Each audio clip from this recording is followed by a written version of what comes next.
Chapter 6 Mina Murray's Journal 24th July, Whitby. Lucy met me at the station, looking sweeter and lovelier than ever, and we drove up to the house at the Crescent in which they have rooms.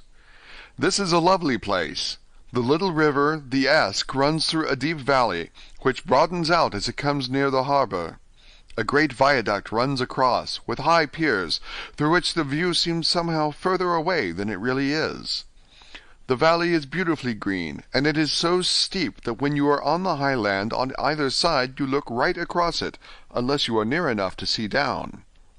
The houses of the old town, the side away from us, are all red-roofed, and seem piled up one over the other anyhow, like the pictures we see of Nuremberg. Right over the town is the ruin of Whitby Abbey, which was sacked by the Danes, and which is the scene of part of Marmion, where the girl was built up in the wall. It is a most noble ruin, of immense size, and full of beautiful and romantic bits. There is a legend that a white lady is seen in one of the windows. Between it and the town there is another church, the parish one, round which is a big graveyard all full of tombstones.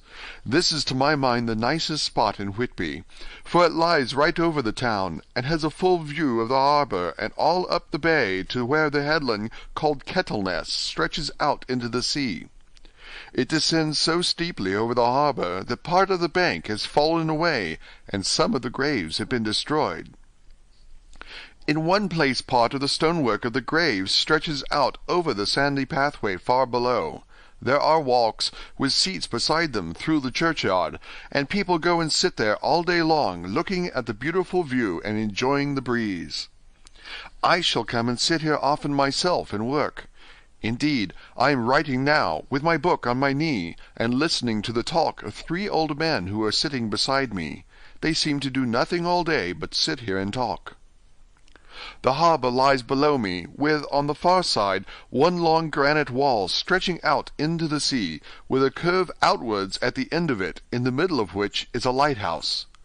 A heavy sea-wall runs along outside of it.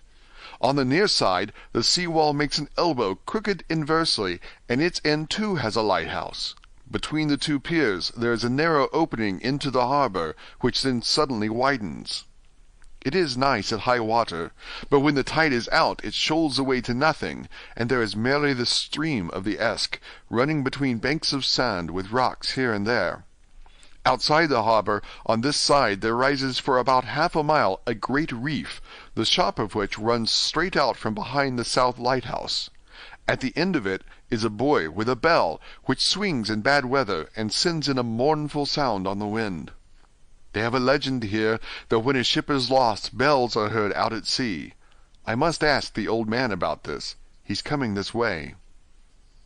He is a funny old man. He must be awfully old, for his face is gnarled and twisted like the bark of a tree. He tells me that he is nearly 100, and that he was a sailor in the Greenland fishing fleet when Waterloo was fought. He is, I'm afraid, a very sceptical person, for when I asked him about the bells at sea and the white lady at the Abbey, he said very brusquely, "I wouldn't fash mysel' about them, miss. Them things be all wore out. Mind, I don't say that they never was, but I do say that they wasn't in my time. They be all very well for comers and trippers and the like, but not for a nice young lady like you. Them feet folks from York and Leeds that be always eatin' curd herrings and drinkin' tea and lookin' out to buy cheap jet would creed out. I wonder mysel' who'd be bothered tellin' lies to them, even the newspapers, which is full of fool talk." I thought he would be a good person to learn interesting things from, so I asked him if he would mind telling me something about the whale-fishing in the old days. He was just settling himself to begin when the clock struck 6, whereupon he laboured to get up and said, "I must be gang againwards home now, miss. My granddaughter doesn't like to be kept waiting when the tea is ready, for it takes me time to crammel aboon the grease, for there be a many of them, and miss, I lack belly timber sairly by the clock." He hobbled away, and I could see him hurrying as well as he could down the steps. The steps are a great feature on the place. They lead from the town to the church. There are hundreds of them. I do not know how many, and they wind up in a delicate curve. The slope is so gentle that a horse could easily walk up and down them. I think they must originally have had something to do with the abbey. I shall go home too. Lucy went out visiting with her mother, and as they were only duty calls, I did not go. 1st of August. I came up here an hour ago with Lucy, and we had a most interesting talk with my old friend and the 2 others who always come and join him. He is evidently the Sir Oracle of them, and I should think must have been in his time a most dictatorial person. He will not admit anything, and down-faces everybody. If he can't out-argue them, he bullies them, and then takes their silence for agreement with his views. Lucy was looking sweetly pretty in her white lawn frock. She has got a beautiful color since she has been here. I noticed that the old men did not lose any time in coming and sitting near her when we sat down. She is so sweet with old people. I think they all fell in love with her on the spot. Even my old man succumbed and did not contradict her, but gave me double share instead. I got him on the subject of the legends, and he went off at once into a sort of sermon. I must try to remember it and put it down. It be all fool talk, lock, stock, and barrel, that's what it be, and naught else. These bands and wafts and bogosts and bar guests and a belderin, they be naught but airblibs. They and all grins and signs and warnings be all invented by parsons and ilsome bark bodies and railway tartars to scare and scunner halflings, and to get folks to do something that they don't other incline to. It makes me ireful to think of them. Why, it's them that, not content with printing lies on paper and preaching them out of pulpits, that's want to be cutting them on the tombstones. Look here, all around you in that earthly well. All them stains holding up their heads as well as they can out of their pride is a cant simply tumbling down with the weight of the lies wrote on them. Here lies the body, or sacred to the memory, wrote on all of them, and yet in the half of them there bean't no bodies at all, and the memories of them bean't cared a pinch of snuff about, much less sacred. Lies, all of them, nothing but lies of one kind or another.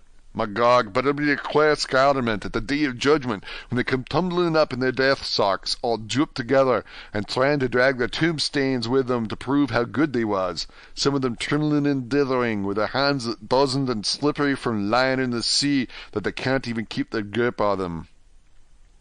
I could see from the old fellow's self-satisfied air, and the way in which he looked round for the approval of his cronies, that he was showing off, so I put in a word to keep him going. "Oh, Mr. Swales, you can't be serious. Surely these tombstones are not all wrong." "Yablins! There may be a poorish few not wrong, saving where they make out the people too good, for there be folk that do think a bombo be like the sea, if only it be their own. The whole thing be only lies. Now look you here. You come here a stranger, and you see this kirkgarth." I nodded, for I thought it better to assent, though I did not quite understand his dialect. I knew it had something to do with the church.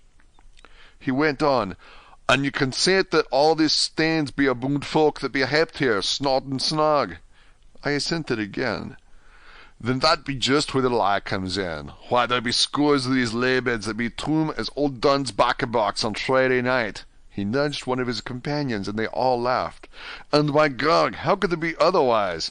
Look at that one, the athos above the beer bank. Read it." I went over and read, "Edward Spencelagh, Master Mariner, murdered by pirates off the coast of Andres, April 1854, age 30. When I came back, Mr. Swales went on, "Who brought him home, I wonder, to hap him here? Murdered off the coast of Andres, and you consented his body lay under. Why, I could name ye a dozen whose bones lie in the Greenland seas above," he pointed northwards, "or where the currents may have drifted them. There be the stains around ye. Ye can with your young eyes read the small print of the lies from here. This Braithwaite Lowry, I knew his father, lost in the lively off Greenland in 20, or